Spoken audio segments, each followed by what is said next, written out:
Bonjour tout le monde. Super. Bienvenue à tous. Bonjour à tous et bienvenue dans ce nouveau webinaire d'Expatimo, co-organisé par la Chambre de commerce Francotaille. J'en profite pour remercier chaleureusement Séverine et Quentin qui nous ont aidés à la préparation et à l'organisation de cet événement. Aujourd'hui, on va parler immobilier, comment investir stratégiquement dans l'immobilier en France depuis la Thaïlande. On va commencer directement. Vous avez un chat sur votre droite où vous pouvez poser toutes les questions que vous souhaitez.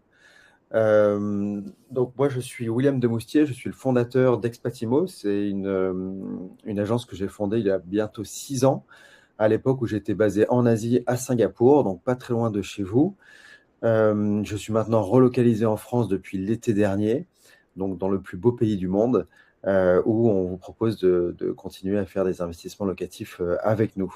Isabelle, je te laisse la main pour te présenter. Oui, merci William. Donc Isabelle Mignegno, moi j'ai le plaisir d'avoir rejoint Expatimo il y a un peu plus d'1 an maintenant et j'accompagne en fait les Français expatriés notamment en Asie et je suis basée en Thaïlande, donc comme vous. J'ai une longue expertise dans l'immobilier, ça fait plus de 20 ans que j'y travaille, à la fois dans l'ancien et dans le neuf. Donc voilà, je vous accompagne avec plaisir dans le cadre de vos projets stratégiques en investissement en France. Alors le fil conducteur, juste pour vous donner en fait les éléments, on va parler tout d'abord des fondamentaux du marché locatif. Pour réussir en fait une stratégie immobilière à distance. On évoquera aussi avec William comment vous financez, en fait, quel est l'effet de levier bancaire et comment il est possible de vous financer avant de passer en fait sur quels sont les bons critères pour investir stratégiquement. Et ensuite, on passera dans des éléments concrets puisqu'on vous présentera des opportunités à saisir maintenant avec une sélection qu'on a faite pour ce webinaire et vous verrez de très belles opportunités. Et comme le disait William, si vous avez des questions, n'hésitez pas à utiliser le chat. On y répondra au fur et à mesure et puis ou alors à la fin de la présentation. Et pour répondre tout de suite à la question de Marc-Antoine, oui, la présentation, il y aura même le replay qui sera diffusé, qui vous sera envoyé, qui sera également diffusé directement sur les réseaux sociaux, notamment sur YouTube. Donc, vous pourrez en profiter autant que vous le souhaitez ensuite. Alors tout d'abord, on va juste évoquer rapidement des préjugés qu'on peut avoir sur l'immobilier dont on entend souvent parler. Alors tout d'abord, les impayés. En fait, il faut savoir qu'il y a seulement que 2% d'impayés en France. Donc quand ça arrive, évidemment, c'est très embêtant. Mais aujourd'hui, en fait, il y a possibilité en fait de limiter ce risque de façon très importante parce que tout d'abord, quand on achète bien au bon endroit, dans la bonne ville, et à la bonne adresse, en fait, il y a une telle tension locative en France qu'on a la possibilité d'avoir le choix des locataires et donc de sélectionner les dossiers. Donc, ça limite avec toutes les garanties qui est nécessaire. Donc, ça limite fortement déjà le risque. Et puis, d'autre part, on peut aussi souscrire à une garantie loyer impayé qui prend le relais des impayés et qui également couvre les frais juridiques. Donc, finalement, les impayés, on peut les éviter si on a une bonne stratégie. D'autre part, on évoque souvent la fiscalité. C'est un sujet qui est quand même en France très, très, très, très, très présent, dont on entend tout le temps parler. Là, le budget vient d'être voté. Finalement, on peut toujours investir en échappant à la fiscalité et puis en optimisant la rentabilité de son investissement. Il faut savoir qu'en fait, quand on est notamment sous le statut LMNP, en fait, on a la possibilité d'amortir l'intégralité de ses charges d'exploitation, des charges financières, ce qui fait qu'en fait, pendant une dizaine d'années, on peut échapper à la fiscalité. Quand on est aussi un investisseur un peu plus aguerri et qu'on a plusieurs biens, il y a aussi le moyen de créer une SCI à l'IS qui permet d'échapper aussi à la fiscalité. Donc oui, on peut investir en France et on peut aussi échapper à cette fiscalité. Et puis, il faut savoir aussi, alors même si en Thaïlande, les éléments changent souvent et que des fois, c'est pas très, très clair, il y a quand même, là, il y a une convention fiscale qui a été réaffirmé. Donc, il n'y a pas de double imposition sur les revenus que vous pouvez avoir en France. Donc, et vos revenus fonciers sont bien imposés en France. Et puis, il faut savoir qu'en plus, vous pouvez déléguer tout ça à un expert comptable pour vraiment pas cher et en fait, qui gère pour vous les déclarations fiscales et qui optimise votre investissement. Alors c'est rigolo, j'ai une petite anecdote, c'est que hier j'avais rendez-vous avec un fiscaliste pour échanger les différentes, enfin pour une prochaine présentation, bref, et on avait la conclusion que la France était restait un paradis fiscal pour les investisseurs. Alors certes c'est un peu un titre provoque, mais c'est le cas, notamment sur ce statut LMNP qui est encore plus avantageux maintenant pour les expatriés, parce qu'avec la nouvelle loi de finances, tous les revenus mondiaux vont être pris en compte dans les fameux 23 000 euros qui avant capaient les expatriés pour passer ensuite du LMNP au LMP. Maintenant, en fait, les expatriés vont devoir inclure leurs revenus mondiaux dans cette enveloppe de 23 000 euros, ce qui veut dire qu'en fait, enfin, pour être plus précis, il fallait soit 23 000 euros, soit que les revenus immobiliers représentaient plus de 50% des revenus en France. Donc maintenant qu'on prend les revenus mondiaux, les expatriés vont rester LMNP bien plus longtemps que ce qu'ils l'étaient avant. Donc c'est une excellente nouvelle cette année pour les expatriés français qui sont en LMNP. Ils vont pas passer en LMP. Alors le LMP est très bien, mais ça a ajouté quelques complexités et quelques flous administratifs, notamment sur la partie URSSAF. Donc on n'a plus du tout ce flou, donc ça donne une visibilité sur la fiscalité qui est très appréciée. Et le dernier point aussi, c'est concernant la gestion. Alors c'est vrai que quand on est à distance, à l'autre bout du monde, on peut se dire mais comment je gère? En fait, c'est assez simple parce que aujourd'hui, chez Expatimo, on gère un peu plus de 350 biens pour le compte de nos clients qui sont expatriés. Donc, vous pouvez tout nous déléguer. D'ailleurs, les délégations, sont intégrées aussi dans les business plans des projets avec la gestion par Expatimo. Donc, c'est un suivi qui est hyper simple pour vous, qui se fait en ligne. Et en fait, vous n'avez juste qu'à décider, mais on gère pour vous. Et vous avez juste les quittances de loyer, les revenus qui tombent de façon mensuelle et on s'occupe du reste de la panne, d'une fuite. Vous n'intervenez pas et on fait tout pour vous. Exactement. La société a été fondée depuis l'étranger. J'ai moi-même acheté plus d'une dizaine de biens depuis l'étranger. Donc, tout a été conçu pour vous accompagner et que vous n'ayez pas à rentrer en France. Maintenant aussi, on n'est plus obligé de rentrer en France pour signer les actes authentiques, pour signer aussi les actes de prêt, etc. Donc profitez-en. Alors, l'immobilier français. Exactement. Donc l'immobilier, en plus, c'est un socle historique en France. On est très attaché à l'immobilier. Et puis, en fait, on peut travailler son capital, son patrimoine sous différentes formes pour l'optimiser. Mais l'immobilier est réellement une solution qui est intéressante. On le verra plus en détail tout à l'heure, mais c'est aussi un actif tangible. Et puis également transmissible. Donc ça, c'est un élément qui est important. Et puis, en fait, si on regarde un peu le passé, on s'aperçoit qu'en fait, sur le long terme, le prix de l'immobilier a été multiplié par 3,5 depuis 1998. Donc, on voit qu'au-delà d'un investissement, d'une rentabilité, d'un cash flow qu'on va chercher immédiatement, on a aussi un capital qui travaille tout seul avec tout simplement l'inflation des prix de l'immobilier sur la France. Donc, c'est vraiment de la sécurité, de la performance et de la transmission.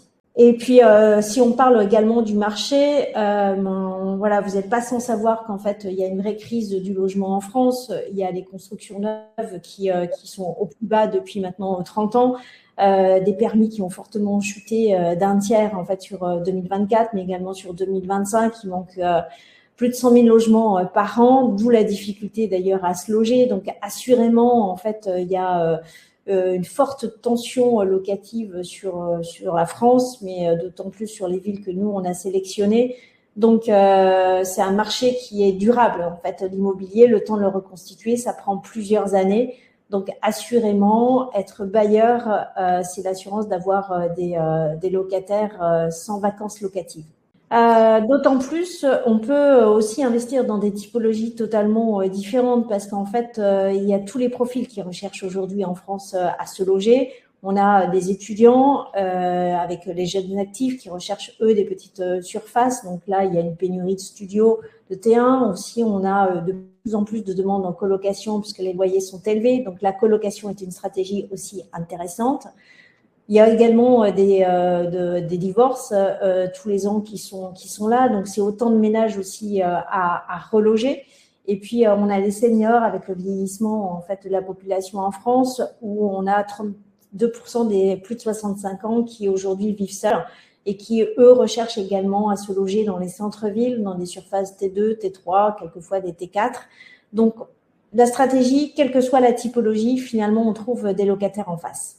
Et on le voit également même dans des villes qui paraissent, sur le papier, ayant une tension locative qui est moindre. On l'a vu ces 5 dernières années, la tension locative a augmenté partout.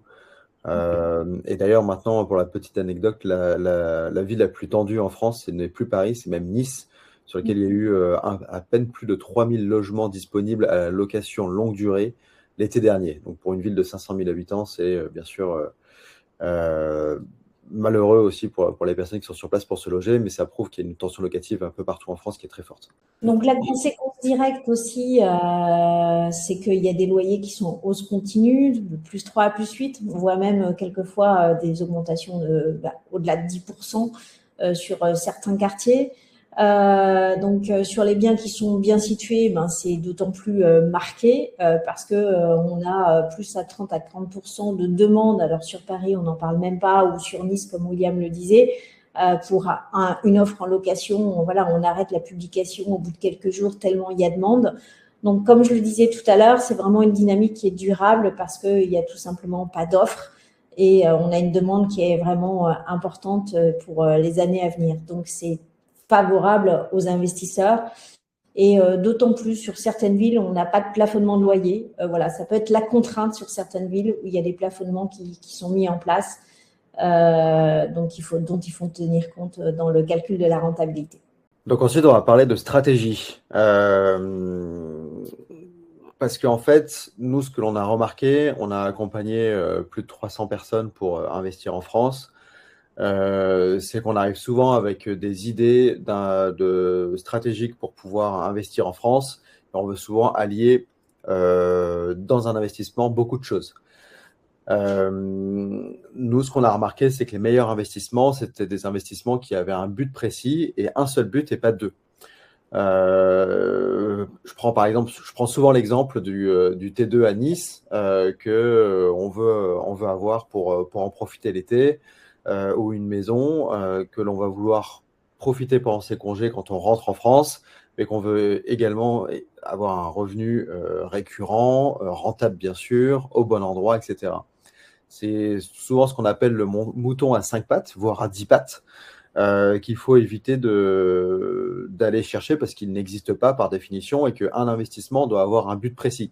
Si c'est un investissement purement émotionnel, où on se dit qu'on a besoin d'un pied-à-terre en France pour y passer ses vacances, pour réunir sa famille, etc. Très bien, il ne faut pas chercher à ce que cet investissement vous rapporte beaucoup. Ça va vous apporter beaucoup sur le plan émotionnel et il faut être à l'aise avec ça. À l'inverse, si on veut profiter de l'effet de levier, on va en parler juste après, pour pouvoir créer un investissement, on va dire, plus financier, long terme, stratégique, dans les quartiers qui vont grandir. C'est là où nous, on pourra intervenir pour faire un achat qui sera plus patrimonial, plus stratégique d'un point de vue financier et sur lequel on va se détacher une grande partie de l'émotion, une grande partie parce qu'il faut toujours garder une petite partie quand même émotionnelle, ça reste un bien immobilier, donc il ne faut pas non plus acheter n'importe quoi. Mais ce qu'on veut dire par là, c'est qu'il faut, si on cherche absolument de la rentabilité, si on cherche plus de 8 ou 9% de rentabilité, c'est sûr qu'on ne pourra pas aller dans des villes comme Paris ou même Marseille pour ce type de rentabilité. Donc voilà, donc il faut avoir un objectif clair et savoir exactement où est-ce qu'on veut investir. Ça, on y viendra un petit peu plus tard sur le choix des villes, mais où est-ce qu'on positionne un petit peu son curseur risque-rendement. Comment définir le risque que l'on veut prendre par rapport au rendement que l'on aura en face, parce que chaque risque chaque rendement, pardon, est lié à un risque. Donc voilà, donc ça c'est important d'avoir ça en tête dans le choix de la stratégie que vous souhaitez avoir pour votre investissement locatif. Ensuite, j'aimerais vous parler pour moi, l'un des principaux avantages de l'investissement en France, c'est l'effet de levier. Donc, c'est le crédit bancaire. En plus d'être un paradis fiscal, la France est un paradis bancaire. Nous avons les meilleures conditions bancaires au monde. Et c'est pas être chauvin de dire ça, c'est la réalité. Car des taux fixes sur 15 ou 20 ans, ça n'existe nulle part ailleurs. Et des taux fixes qu'on peut en plus renégocier uniquement à la baisse et pas à la hausse. On peut vraiment appeler ça le paradis. Donc, il faut vraiment que vous ayez conscience de ça, qu'en France, on n'a pas de taux variable et ça reste unique au monde.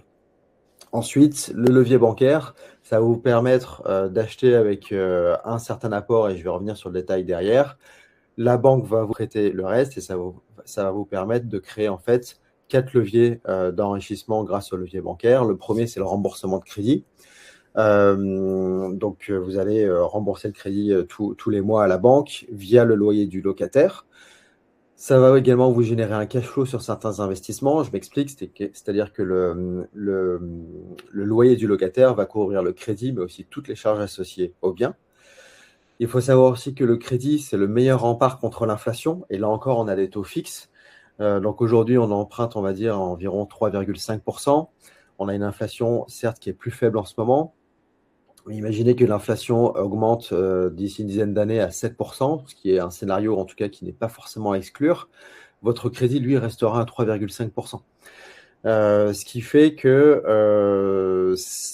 on dit souvent qu'en période d'inflation, seuls ceux qui sont endettés s'enrichissent parce que vous remboursez avec de l'argent qui vaut moins au moment de rembourser par rapport à celui où vous avez emprunté. Et ensuite, le dernier levier principal, c'est la plus-value, qui est bien sûr aussi liée à l'inflation sur le marché de l'immobilier, qui reste un marché tendu où l'offre reste contractée par rapport à la demande. Je vais venir plus en détail sur l'effet de levier. L'effet de levier, donc on prend un exemple assez simple sur un produit immobilier à 200 000 euros. Donc, si vous avez par exemple 40 000 euros d'apport, vous pouvez très bien les placer en bourse, en obligations, en private equity, etc. Et donc, ces 40 000 euros travailleront sur le pourcentage que vous promet l'actif sur lequel vous placez ces 40 000 euros. Dans l'immobilier, vous avez placé ces 40 000 euros. On va voir ensuite dans le détail comment on les place. Et la banque va vous prêter 160 000 euros. Et donc, vous aurez un rendement, donc selon la ville sur laquelle vous êtes à l'aise d'investir, qui sera basé sur 200 000 euros et non pas 40 000 euros. Donc, c'est ça qu'on appelle l'effet de levier. C'est que sur 10, 15, 20 ans, ça vous permet ensuite d'avoir un capital plus important. Typiquement, si vous avez une enveloppe de liquidité de 100 000 euros, plutôt que de les placer dans un produit d'épargne à 100 000 euros, vous pourrez acheter 1, 2, 3 appartements et donc démultiplier les pains grâce à l'effet de levier. Donc voilà, donc c'est très puissant, surtout dans une période où on n'a pas forcément besoin de l'argent du capital, enfin des revenus du capital pour pouvoir vivre, puisque vous avez les revenus de votre travail. Et donc vous faites travailler l'effet de levier pour pouvoir ensuite, après votre travail, profiter des revenus de votre capital. Donc ça, pour moi, c'est le Graal dans l'immobilier. Certains de nos clients achètent cash. Ça arrive. C'est pas forcément nous ce qu'on recommande, mais c'est aussi une possibilité de le faire. Nous, même si on fait qu'un effet de levier à 50%, on recommande vraiment de le faire. Donc, pour bénéficier du crédit bancaire, il y a quelques prérequis. Donc, tout d'abord, c'est la situation professionnelle. Je vais te laisser prendre le relais, Isabelle. J'ai besoin de prendre un petit verre d'eau. Je suis désolé.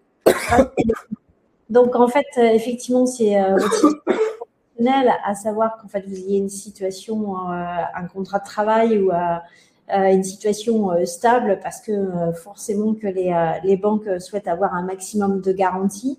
Ensuite, il y a le calcul de la capacité d'endettement. On sait qu'en fait, pour être financé, il faut avoir un endettement en fait maximum de 33 à 35%. Donc, dans ce calcul-là vont être être pris dans considération l'ensemble de vos revenus, mais également l'ensemble de vos charges, y compris votre loyer. Et si vous avez d'autres biens immobiliers, pareil, les mensualités que vous avez, mais avec les loyers en face, souvent qui sont calculés à hauteur de 70-80%. Donc, la capacité d'endettement est un élément qui est un prérequis. Et puis ensuite, on a l'apport. Il faut savoir qu'en fait, les banques, certaines banques, en fonction de votre profil, peuvent financer jusqu'à 80, 90, voire même 100% en fonction du projet. Mais dans tous les cas, il faudra qu'en fait vous mettiez en apport les frais qui sont nécessaires à la réalisation de l'opération. Donc, quand je dis frais, ça veut dire qu'en fait, ça va être les frais, les honoraires de recherche du bien, donc les honoraires ex-patimo dans notre cas, mais également les frais de notaire et les frais bancaires. Donc, ce qui représente à minima 10-15% du montant du projet en fonction du projet global.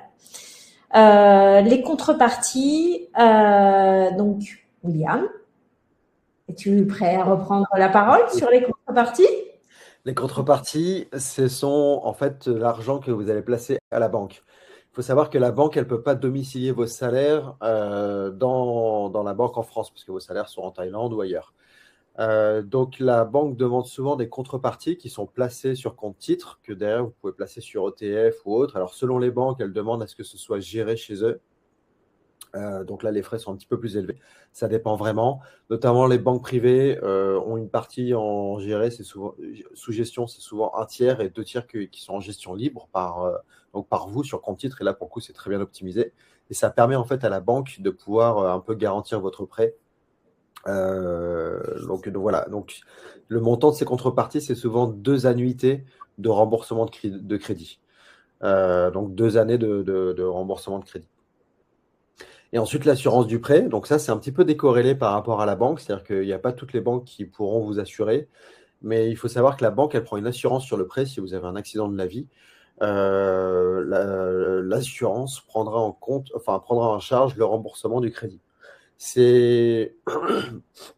Moi, je mets souvent ça en perspective comme étant une assurance vie, notamment quand on est marié, quand il y a un des conjoints qui gagne plus que l'autre, par exemple. S'il y a un accident de la vie pour ce conjoint-là, l'autre, en fait, tous les biens immobiliers seront remboursés de facto pour le conjoint restant. Donc voilà, bon, c'est un peu malheureux de parler de tout ça, mais c'est une vraie assurance vie, en fait, ces assurances de prêt et de crédit, parce que ça permet d'avoir cette assurance. On a une question de Carole. Quel est en moyenne l'apport sur les financements que vous obtenez pour les expatriés? Alors, pour les banques, ça va vraiment dépendre des profils. Donc, toutes les banques prêtent aux expatriés, à part le groupe Société Générale qui est beaucoup plus réticent. Il n'y a pas une seule banque qui ne prête pas aux expatriés. Et ensuite, l'apport dans le projet, ça va être environ 10-15%. On va le voir juste après. Après, en termes de liquidité, il faut en prévoir plus parce qu'il faut prévoir aussi ce dont je parlais, notamment les contreparties qui seront demandées par la banque. Donc, sur le projet total, il faut compter entre 20 et 30% de liquidité. Donc, sur un projet à 200 000, il faut compter environ 60 000 euros de liquidité. Mais sur ces 60 000 euros, pourquoi j'ai mis 40 000 euros dans l'exemple précédent, c'est qu'il n'y aura que 40 000 euros qui seront dans le projet. Les 20 000 au milieu, ils seront soit dans les frais, soit dans les contreparties. Donc voilà, pour répondre à votre question. Voilà, ça permet d'avoir des exemples encore un petit peu plus précis. Sur la partie financement, les banques en général financent 90% du prix d'acquisition hors frais. Et donc, les banques financent les travaux. Par contre, les banques ne financent pas les meubles. En fait, la banque finance tout le capital qui est amortissable. Alors, certes, les meubles, c'est amortissable, mais la banque ne les considère pas comme étant un actif. Donc, en général, ils présentent donc 10%, enfin, il faut 10% d'apport. Et ensuite, souvent, il y a des contreparties. Donc, pas toujours, mais des placements, donc soit qui sont placements libres à la banque. Alors, soit des banques aussi font le placement est souvent nanti. C'est-à-dire qu'il est bloqué pendant toute la durée du prêt. Mais bien sûr, il travaille, ce placement. et les excédents de ce placement peuvent être retirés. J'en ai moi-même fait l'expérience il y a pas longtemps. Donc ça vous donne un petit peu des exemples et on va le voir, je crois, juste après. Non, enfin voilà, Isabelle vous l'a bien expliqué. Ça dépend vraiment aussi de vos situations professionnelles. Chaque cas est vraiment unique. Donc on ne peut pas définir un cas normé pour tout le monde et vous dire oui, c'est comme ça que ça se passe, etc. Contactez-nous, on en discute et on voit ce qui est possible de faire avec les banques, avec nos partenaires, etc. Et en fonction aussi de votre profil, du pays de résidence qui est la Thaïlande, effectivement, voilà, on vous orientera aussi vers les meilleurs courtiers ou les meilleures banques potentielles qui peuvent vous accompagner. Donc, n'hésitez pas à nous solliciter sur le sujet. On vous accompagne de A à Z. Donc voilà, Expatimo en quelques mots. Nous, donc on est on est positionné dans plusieurs villes de France. Historiquement, on a ouvert à Mulhouse parce que c'est la ville de 100 000 habitants la plus rentable de France et c'est frontalier avec Bâle. On est très présent aussi donc dans le sud de la France avec Toulouse, Montpellier, Marseille et Nice. Et dans le nord avec l'île Roubaix-Tourcoing, qui est une très belle agglomération à 1 heure de 3 capitales. On est présent à Paris et au Havre. Donc à chaque fois, on est capable en fait de fournir dans ces villes-là des projets assez spécifiques, notamment des immeubles de rapport au Havre, à Roubaix-Tourcoing et à Mulhouse. On est les spécialistes du T2 à Marseille, à Toulouse, à Montpellier et à Nice, même si là, on vient de faire un T3 sur Nice. Et à Paris, bien sûr, c'est beaucoup plus patrimonial. Donc voilà, et on fait principalement Paris intramuros et l'Ouest parisien. Après quelques années, j'ai pas compris votre dernière question, Carole. Est-ce qu'il y a des possibilités de moi? Alors, pour financer un bien à l'étranger, donc pour répondre à la question de Marc-Antoine, depuis une banque en France, c'est assez rare. Ça va être enfin, en fait, il faut comprendre que la banque en France, elle finance des biens en France parce qu'elle a un droit légal d'hypothèque en général sur le bien. C'est-à-dire que si vous ne remboursez pas le crédit, elle hypothèque le bien. Si vous financez à l'étranger, elle n'a plus ce droit international pour le faire. Donc, si c'est ce que vous souhaitez faire, moi, j'irais plutôt vers une banque plutôt belge ou luxembourgeoise sur laquelle vous placez des actifs mobiliers là-bas et elle vous prêtera en général entre 60 et 70% de la valorisation des actifs pour pouvoir faire un crédit à l'étranger, enfin, ouvrir un crédit qui ouvrirait la porte à l'achat à l'étranger. Mais en général, dans l'immobilier, on emprunte là, enfin, dans le pays où est situé le bien. Alors, pour les biens en hypothèque en France, c'est uniquement sur des biens parisiens ou sur la Côte d'Azur. À partir du million, 1,5 million, ils vont prêter entre 60 et 80% de la valorisation du bien sur l'hypothèque. Et après, on ne peut pas forcément faire ce que l'on veut avec. Donc, si c'est pour acheter une maison au fin fond d'un pays asiatique, qui n'est pas forcément sur lequel il y a des risques de taux de change, notamment, je pense au Vietnam, qui n'est pas forcément bien vu par les banques, ça ne sera pas forcément possible. Donc voilà, faut voir directement avec les banques. Et est-ce qu'on peut demander la levée du nantissement? En général, c'est assez rare, ou sinon, il faut le justifier. En fait, c'est au début du crédit, c'est à ce moment-là que ça se négocie. Parfois, c'est bloqué que pour 2-3 ans, ou sinon, c'est bloqué pour toute la durée du crédit. Moi, à titre personnel, j'ai toujours bloqué sur toute la durée du crédit parce que ça ne me dérange pas de diversifier, d'avoir des actifs mobiliers qui fructifient à côté. Ça me permet de diversifier mon capital. Donc voilà, Carole, pour répondre à votre question. Donc nous, on a créé une agence pour vous accompagner à sourcer les biens. En fait, on a un tiers de confiance. On se rémunère uniquement sur la partie acheteuse pour sourcer les biens sur place. Donc, dans toutes les villes que je vous ai présentées, on a différents chasseurs qui sont soit salariés, soit indépendants. On a aussi des salariés et une société de travaux pour faire toute la gestion de travaux avec une décennale et l'ameublement. On a aussi une architecte de l'intérieur en interne. Et ensuite, on a toute une équipe de gestion locative, donc mise en location et gestion. On fait que de la gestion longue durée. Pour faire de la courte durée, on a quelques partenariats. Après, nous, ce n'est pas forcément quelque chose que l'on recommande particulièrement parce qu'on trouve qu'il y a un risque légal qui est trop important. Donc voilà, on est sur ces 3 chaînes de valeur principales. Sur la partie financement, on travaille soit avec des courtiers partenaires, soit avec des banques directement.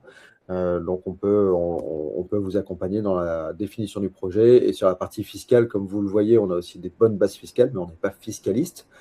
Pour toute la partie comptabilité du LMNP, pareil, on a des partenaires comptables qui peuvent vous accompagner sans problème. Alors, est-ce que vous avez des exemples de TRI des 20% qui sont injectés dans le… Oui, bien sûr. Alors, en fait, en termes de TRI, on sera sur du 5-6% à Paris. On peut monter jusqu'à 18-20% de TRI. 20%, j'exagère un petit peu. On va partir sur une base de 15% de TRI. Alors, le TRI, pour ceux qui ne maîtrisent pas forcément cet indicateur, c'est l'indicateur principal pour pouvoir comparer deux types d'investissements. Si vous avez 50 000 euros à investir, vous les mettez en bourse, vous allez, je schématise bien sûr, mais vous allez avoir 7% de rentabilité annualisée. Et ensuite, vous allez avoir un prix de revente qui sera peut-être 60%. Dans l'immobilier, c'est pareil, vous allez mettre 50 000 euros, sauf que la banque va vous prêter 150 000 euros, donc vous allez avoir un investissement basé sur 200 000 euros, et vous aurez peut-être un prix de revente à 220 ou 230 000 euros dans 10 ans. Et les loyers qui arriveront au milieu. Donc, ça permet en fait sur ces 50 000 euros de pouvoir comparer quel est le meilleur rendement quand ils sont placés en bourse ou en immobilier. Donc, voilà. Donc, pour répondre à votre question, Guillaume, on a des TRI selon les villes qui est aussi sur 10 ans, je veux dire, entre 10 et 15, entre 5 et 10%, entre 5 et 15%, pardon, selon les villes. On aura quelques exemples à la fin de la présentation qui pourront vous aiguiller. Donc voilà, ça c'est un exemple, boulevard des Dames à Marseille, sur la partie architecte d'intérieur. Donc on travaille en interne, j'insiste là-dessus, c'est important pour nous, sur toute la partie plan électrique, plan de plomberie, quand il faut également faire de la découpe ou ce genre de choses. Et ensuite, on fait aussi jusqu'à la partie décoration, installation, optimisation des espaces quand on en a besoin, notamment dans les villes à forte contrainte comme Marseille ou Paris, par exemple, ou même Nice, sur lesquelles on optimise l'espace. Donc, nous, on vous accompagne pour un gain de temps. On a estimé qu'on vous fait gagner 165 heures sur un projet, que ce soit sur la recherche, les arbitrages. On est là aussi pour vous encadrer juridiquement, que ce soit via des partenaires ou nous en direct, puisqu'on est professionnel de l'immobilier, donc on a aussi, c'est une profession réglementée en France. Donc sur toute la partie garantie, après ça c'est plus sur la partie travaux, mais garantie décennale, mais sur la partie acquisition, on se renseigne qui est le vendeur, si est-ce que c'est un professionnel ou pas. On travaille également avec des notaires qui permettent de mieux sécuriser la transaction, etc. La partie financement, j'en ai parlé via des partenaires, et on vous donne aussi accès à des opportunités, que ce soit hors marché, donc on a un gros réseau dans les différentes villes. On est capable de cibler des biens précis que l'on a essayé de faire un portrait robot ensemble avant en pré-projet. Et donc voilà. Ce que je veux dire par là, c'est que nous, historiquement, la société a fait beaucoup d'immobilier rentable. Maintenant, on a différentes stratégies qu'on est capable de vous proposer. Donc, sur toutes ces opportunités, on est vraiment capable de pouvoir définir le projet ensemble avec vous et de vous accompagner jusqu'au bout. Maintenant, on va évoquer justement des opportunités concrètes et une sélection là qu'on a pu faire là pour aujourd'hui, des biens qui sont rentrés entre vendredi et hier. Alors, tout d'abord, on en parlait tout à l'heure, Mulhouse, c'est la première ville où William a acheté, où on a fait investir également beaucoup d'expatriés français comme vous. Parce que c'est la ville qui est la plus rentable de France, mais avec un vrai dynamisme économique, puisqu'en fait, on est sur un bassin d'emploi de trois pays qui sont limitrophes. C'est aussi une ville universitaire. Et on a une tension locative qui est relativement forte, donc avec des prix d'entrée qui sont entre 1 200 et 1 800 euros en moyenne, voire un peu plus, mais donc on voit qu'on peut accéder à des biens à des prix très attractifs. Donc, de plus, c'est une ville qui est vraiment dynamique, mais tant sur son plan économique, mais aussi dans la requalification de la ville, en plein renouvellement urbain, avec des mobilités qui se mettent en place. Donc, vraiment une ville également moderne, malgré son centre historique qui est toujours très sympa et le marché de Noël qui attire beaucoup de monde. Donc, des rentabilités nettes attractives parce qu'on va chercher des rentes moyennes entre 7 à 9%, quelquefois on approche les 10 même, et avec des tickets d'entrée pour des appartements T4 qui peuvent être autour de 100 000 euros. Donc, un marché idéal pour un premier investissement ou aussi des immeubles de rendement parce qu'on peut aussi vous faire acheter des immeubles de rendement. Et là, on va voir un exemple concret, justement, à Mulhouse. C'est d'ailleurs, je pense, le plus, ouais, les immeubles de rendement. Exactement. On me demande souvent, avant de présenter l'immeuble, pourquoi j'ai choisi Mulhouse et pas Saint-Étienne. Mulhouse, c'est une ville où on passe.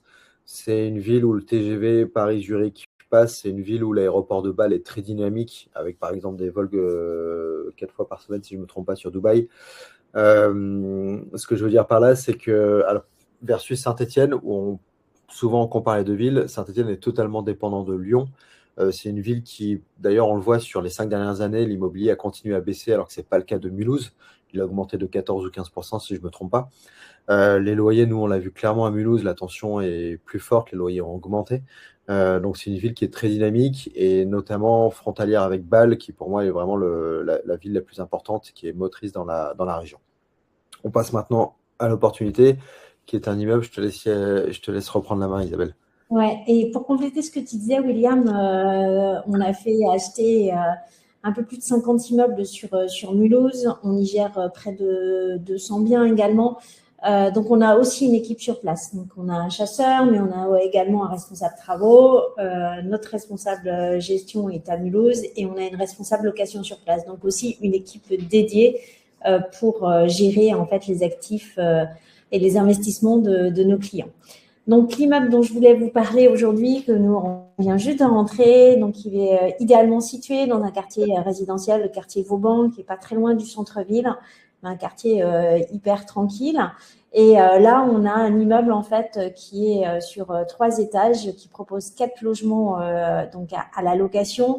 Donc au rez-de-chaussée, on a un ancien local commercial, mais qu'on peut transformer en T2 facilement et qui sera très sympa et très lumineux. Et sur les étages supérieurs, on a des T4 qui sont libres à la location. Donc ça aussi, c'est un autre intérêt, c'est-à-dire qu'en fait, on a la possibilité de choisir ses locataires, de mettre en place la GLI si on le souhaite.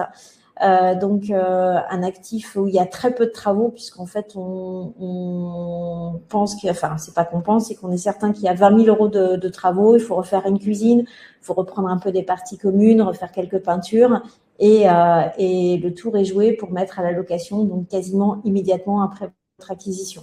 Donc ce bien présente une rentabilité brute de 8,71, donc en intégrant l'intégralité des frais, et avec un cash flow positif de moyen de 5 223 euros, sachant qu'il est positif dès la première année. Donc, et tout ça pour un investissement à 335 000 euros. Donc, quand on prendre contact ensemble, vous verrez en fait le détail de nos fiches qui sont ultra précises, détaillées, et qui en un clin d'œil vous permettent en fait de voir l'intérêt du bien, s'il répond bien à vos objectifs et quels sont ses atouts. Donc, typiquement, sur ce bien, qui est à la vente aujourd'hui à 289 000 euros, on pense pouvoir le négocier pour vous à 270 000 euros. Ce qui fait qu'en fait, sur une surface de 244 mètres carrés, ça fait un prix d'achat à 1107 euros le mètre carré. Donc, un bien ultra bien placé sur le marché. À cela, on rajoute les frais de notaire, les frais travaux et ameublement, donc les frais de chasse. Là, on a les 20 000 euros de travaux et on n'a pas d'ameublement puisqu'on est sur une stratégie de grande typologie. Donc, on ne meuble pas les appartements, peut-être à l'exception du T2 qu'on peut mettre en meublé. Donc, pour un budget global à 335 000 euros. Donc, si on est dans l'hypothèse d'un financement à hauteur de 20%, ça fait un apport de 67 000 euros sur 20 ans. Sachant qu'on a des loyers de 2 410 euros des 4 appartements, plus les charges, qui fait en fait un loyer annuel à hauteur de 29 000, quasiment 30 000 euros. En face, dans nos business plans, on a également toutes les charges d'exploitation qui sont intégrées, à la fois la taxe foncière, l'assurance propriétaire non occupant, les charges de copropriété qui sont refacturées en fait aux locataires. Et même, on a intégré le cabinet comptable qui fait pour vous les déclarations et gère l'intégralité de vos revenus, en tout cas de ce qu'il faut déclarer en France. Donc, tout est intégré, y compris les charges d'emprunt qu'on a vues, pour arriver donc à la rentabilité de 8,71 avec un cash flow avant impôt qui est de 2297. Si on est sur un montage, notamment en SCI à l'IS, on échappera à la fiscalité sur ce bien-là, mais dans tous les cas, on est sur un bien qui est ultra rentable avec un cash flow positif dès la première année, puisqu'en fait, en moyenne sur 10 ans, ça représente un cash flow mensuel de 435 € par mois.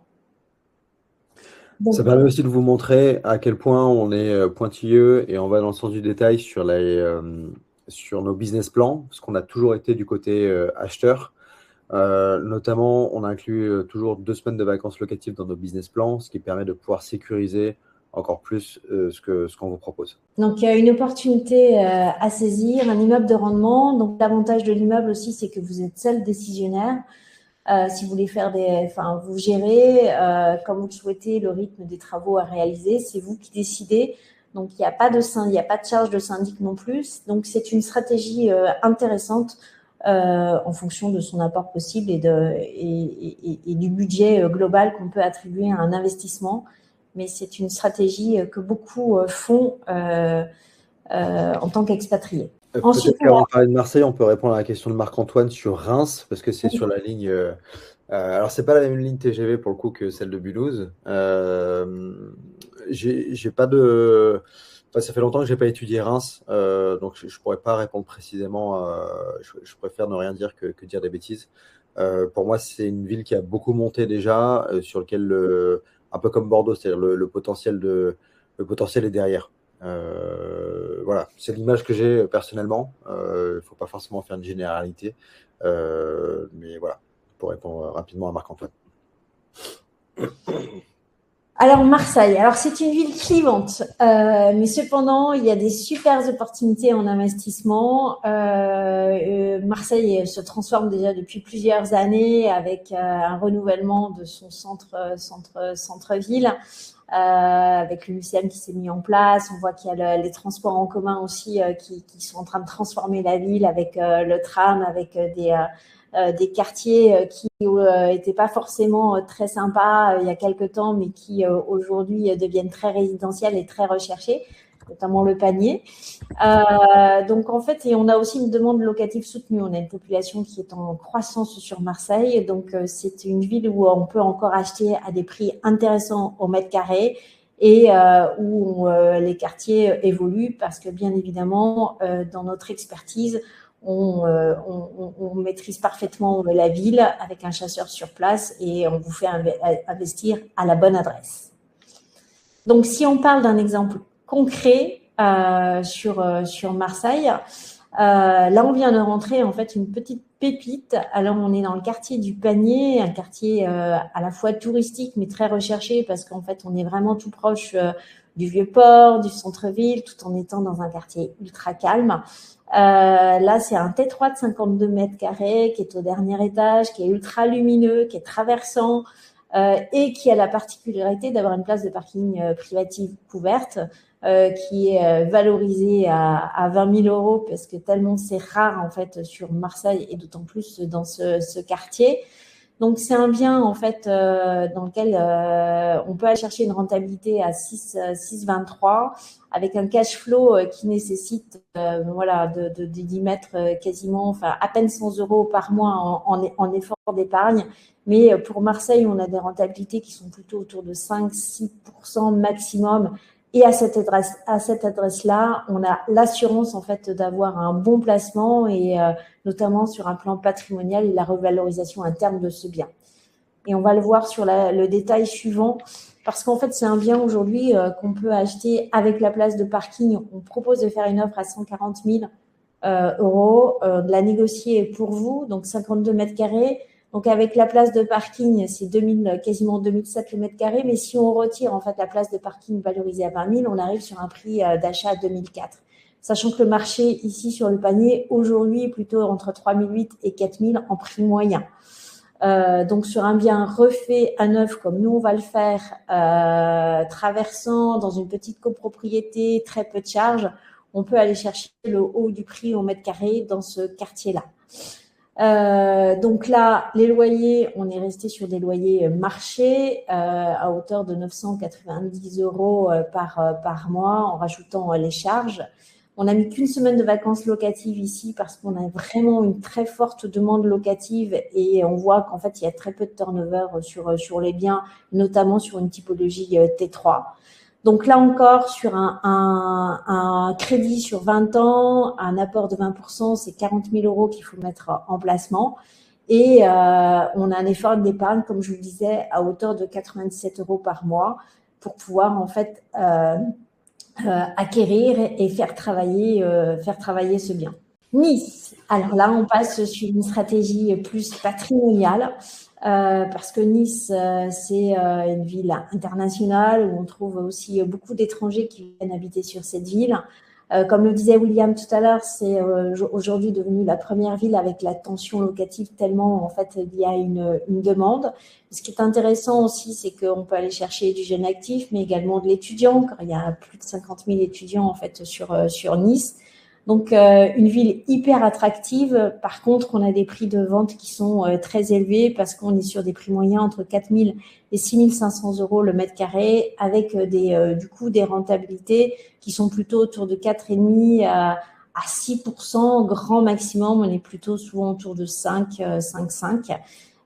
Et puis surtout des loyers en hausse chaque année. Et puis, en fait, Nice, c'est une ville aussi où il n'y a pas de plafonnement de loyer. Donc ça, c'est forcément très intéressant quand on est bailleur. Donc, une ville plus patrimoniale, ultra premium, mais qui offre une valorisation de son bien qui est intéressant à terme. Tout comme Marseille et Toulouse. Il n'y a pas non Exactement. plus de plafonnement de loyer. Exactement. Mais là, exactement, tout à fait. Mais aujourd'hui, on a une opportunité. Voilà, je l'ai rentrée hier matin avec notre chasseuse et je suis contente de pouvoir vous la présenter aujourd'hui. C'est réellement à saisir. On est dans Nice, on est au quartier Saint-Lambert. Et en fait, on a eu l'opportunité sur un appartement T3 qui fait un peu plus de 50 mètres carrés et dans laquelle on peut faire 3 chambres sans problème cloisonnées, en cloisonnement pour en fait en faire un projet en colocation. En fait, on est au croisement des universités. On est à 10 minutes à pied de certaines universités et à 15-20 minutes d'autres. Donc là encore, il y a moyen d'optimiser ce bien pour le proposer en colocation et avoir une rentabilité à 7,34. Il y a un cash flow positif en fait sur 10 ans de 2500 et qu'il l'est aussi dès la première année. Donc, autant dire qu'en fait, c'est une opportunité juste incroyable comme moi j'en ai jamais vu comme ça encore à Nice, sauf à aller chercher en fait de la location de courte durée, mais qui nécessite beaucoup plus de rotation du bien et des charges plus importantes, alors que là, en fait, c'est une opportunité rentable dès le départ. Donc, un bien qui est vendu pas cher, parce qu'on est à 3500, à peine 3006 le mètre carré, sur lequel on propose une offre à 190 000 euros. On fait 30 000 euros de travaux pour le transformer en colocation. On y a mis 14 000 euros de mobilier pour le rendre hyper sympa, cosy et très fonctionnel pour les locataires, avec un loyer à la chambre à hauteur de 550 euros, plus les 30 euros de charge. On a inclus les 2 semaines de vacances locatives pour la rotation des locataires, avec les charges d'exploitation qui sont en face. Tout ça pour une rentabilité brute à 7,34 et comme je vous le disais, un cash flow positif à 2005 sur 10 ans. Et dès la première année, on voit qu'on est à 1049 euros. Là, comme on est en meublé, comme on le disait tout à l'heure, on échappe à la fiscalité pendant les 10 premières années. Donc, en fait, on est vraiment cash flow positif, compris fiscalité, sur les 10 premières années. Il y a une question de Guillaume qui est super intéressante sur le risque d'un encadrement de loyer sur la durée de détention. Moi, ce que j'observe, c'est que typiquement Marseille, ça fait déjà 5 ans qu'ils ont l'autorisation de l'État de mettre l'encadrement des loyers. Ils ne l'ont pas fait. D'ailleurs, sur le dernier batch, il y a eu très peu de villes qui l'ont fait. Sur toutes les villes sur lesquelles nous on se positionne, pour moi, il n'y en aura pas, sauf bien sûr les villes dans lesquelles il y a déjà, comme Paris ou Montpellier. En fait, les villes qui encadrent le loyer, notamment Paris, sont en train de se demander s'ils vont pas faire un petit retour en arrière sur le sujet, parce qu'en fait, ça bloque le marché. Donc, c'est pas forcément une mesure qui a été très populaire en France, enfin surtout qui a très bien fonctionné, enfin qui n'a pas très bien fonctionné, je veux dire. Donc typiquement Nice, pour moi, il n'y a aucune chance que ça passe. Marseille non plus, Mulhouse non plus, ça reste une ville alsacienne. Pour aller un petit peu dans les clichés, c'est souvent les villes écologistes qui font ça, qui font ce type d'encadrement et qui s'en mordent un petit peu les doigts parce que ça bloque pas mal le marché locatif et au final, les loyers montent quand même. Enfin, il y a toujours des techniques pour outrepasser ces lois, malheureusement. Donc voilà, pour moi, c'est quelque chose qu'il faut prendre en compte dans l'investissement, mais qu'il faut pas voir ça comme étant un risque très important. Il ne faut pas confondre aussi le plafonnement des loyers et l'encadrement des loyers. L'encadrement des loyers, il est quasiment partout en France. Donc la différence, c'est que l'encadrement des loyers, c'est que quand vous passez d'un locataire à un autre, vous ne pouvez pas, par exemple, doubler le loyer. Vous pouvez uniquement augmenter le loyer sur la base de l'inflation, sauf si vous avez fait des travaux significatifs, et là, vous pouvez plus augmenter le loyer. Donc ça, c'est l'encadrement de loyer. Il est présent un peu partout en France, mais celui-ci, entre guillemets, il compte pas dans le sens où, un, c'est compliqué pour la ville de prouver. Deux, c'est assez facile de l'outrepasser via des travaux et c'est souvent ce que l'on fait nous dans les projets. Alors que le plafonnement des loyers, ce qui est en vigueur à Paris, à Montpellier, etc., là, c'est vraiment la ville qui donne un prix au mètre carré pour votre loyer. Et donc ça, le fait que ça arrive dans des nouvelles villes est pour moi très peu probable. Parce qu'encore une fois, il y a beaucoup de villes qui ont l'autorisation de le faire depuis plusieurs années, mais qui ne le font pas. Donc voilà, Guillaume, pour répondre un peu à votre question. Et une dernière opération, on est sur la métropole lilloise, donc à Villeneuve-d'Ascq. En fait, une ville qui est totalement reliée à Lille et puis où il y a beaucoup d'universités. On y trouve aussi le campus de Decathlon. Une ville qui est portée par des grands projets et un vrai dynamisme économique. On a des prix marché moyens qui sont également intéressants pour y faire de l'investissement avec des loyers qui sont également à la hausse. Et là, on est typiquement sur des petites typologies qui peuvent être très intéressantes, du T2, du T3, mais également on peut avoir des belles opportunités en immeuble de rendement sur la métropole lilloise. Donc là, on a un exemple concret à suivre d'un petit appartement, enfin d'un T2, dans lequel il n'y a pas de travaux. On est dans une résidence qui a été rénovée. L'appartement est prêt à louer et en fait, on a une rentabilité à 6,76% pour un bien, en fait, un projet qui fait 148 000 €, tout compris, en incluant le mobilier. Donc là, si on passe sur le détail en fait du bien, comme tout à l'heure, une proposition de faire une offre à 118. Donc, si on rajoute les frais de notaire et les frais de chasse et le mobilier, on arrive à 100, j'ai pas mis le global, mais 138 de mémoire, ou 148, je me souviens plus sur la fiche d'avant. Mais en tout cas, un effort d'épargne d'à peine 100 € par mois pour travailler ce bien avec une belle opportunité de le mettre à la location immédiatement. Donc voilà, on a vu ensemble des biens qui sont à Mulhouse, on est descendu à Nice, on a vu également Marseille et donc le Nord. Il faut savoir qu'on travaille aussi sur Le Havre. Mais là, on vous souhaitait vous mettre 4 opportunités qui sont très intéressantes, qui répondent à différentes stratégies, mais avec des cash flows qui sont également positifs. J'attire votre attention quand même sur Mulhouse et Nice, qui sont particulièrement top. C'est des opportunités qui sont disponibles sur le marché maintenant. Oui, exactement. Et d'ailleurs, si ça vous intéresse, n'hésitez pas à m'envoyer un WhatsApp, me contacter très rapidement, parce que nos opportunités aussi restent quelquefois 24 heures, 48 heures sur le marché. Ça va assez vite sur les top opportunités comme on vient de présenter. Alors, pour passer à l'action, écoutez, je suis en Thaïlande, donc c'est relativement simple. Je suis sur le même fuseau horaire que vous. N'hésitez pas. Assurément, ce qu'on peut aussi vous dire, c'est que il y a eu une crise immobilière depuis quelques années, qu'on avait plutôt des prix à la baisse ou qui stagnaient. Aujourd'hui, il commence à remonter. Je dirais que c'est vraiment le moment de se positionner parce que peut-être qu'on sera, voilà, d'ici quelques temps, moins apte à bien négocier. Donc, si vous avez la possibilité d'agir maintenant, n'hésitez pas. On vous accompagne de A à Z. Vous êtes en Thaïlande, mais on fait tout pour vous. On vous accompagne sur l'établissement de votre stratégie, de vos objectifs pour bien les définir, également pour chasser ensuite auprès de vous. On fait les travaux, comme on vous l'a montré. Avant, après, on s'occupe de tout pour optimiser le loyer, donc la rentabilité. Et on gère pour vous et on trouve les locataires pour vous. Donc, c'est vraiment un accompagnement clé en main à distance. On travaille également sur des mandats de recherche qui sont non exclusifs. Ça veut dire qu'en fait, on travaille surtout en transparence et en confiance ensemble. Et gratuit. Et gratuit, c'est-à-dire qu'en fait, il y a une facturation ex-patimo que le jour en fait on signe l'acte authentique chez le notaire.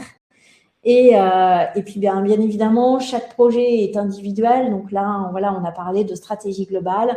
Il est important en fait de faire des rendez-vous ensemble, de parler clairement de vos objectifs pour qu'en fait on vous accompagne au mieux sur des investissements, un premier investissement ou de nouveaux investissements, parce qu'on a beaucoup de clients qui rachètent un deuxième, troisième, voire un quatrième projet.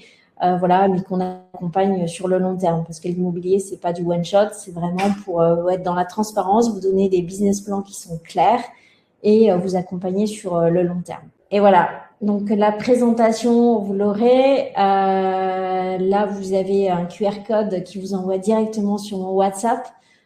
Sinon, voilà, vous pouvez me joindre facilement par email ou par téléphone, je suis ultra disponible. Et je prends toujours plaisir à vous accompagner dans vos projets individuels. Merci beaucoup, merci à tous. Si vous avez des questions, n'hésitez pas à les poser dans le chat pour qu'on puisse y répondre. Vous pouvez contacter Isabelle si vous avez des questions sur les villes, sur la fiscalité, sur le financement, sur la réglementation aussi. Peut-être que vous avez des sujets ou des interrogations, n'hésitez surtout pas.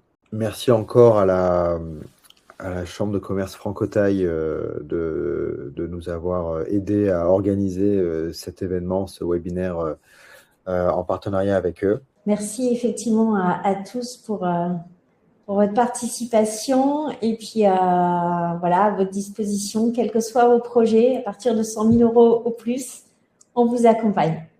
Bon, j'ai l'impression qu'il n'y a pas trop de questions. Merci pour vos messages, ça fait chaud au cœur. On est à votre disponibilité. Contactez Isabelle, elle est chez vous, donc ce sera plus facile. Et je te laisse le mot de la fin, Isabelle. Écoutez, merci à tous. Et puis, voilà, des opportunités à saisir maintenant, d'autres à venir. Donc, au plaisir d'échanger ensemble. Et puis, je vous dis à très vite. Merci. Au revoir. Au revoir.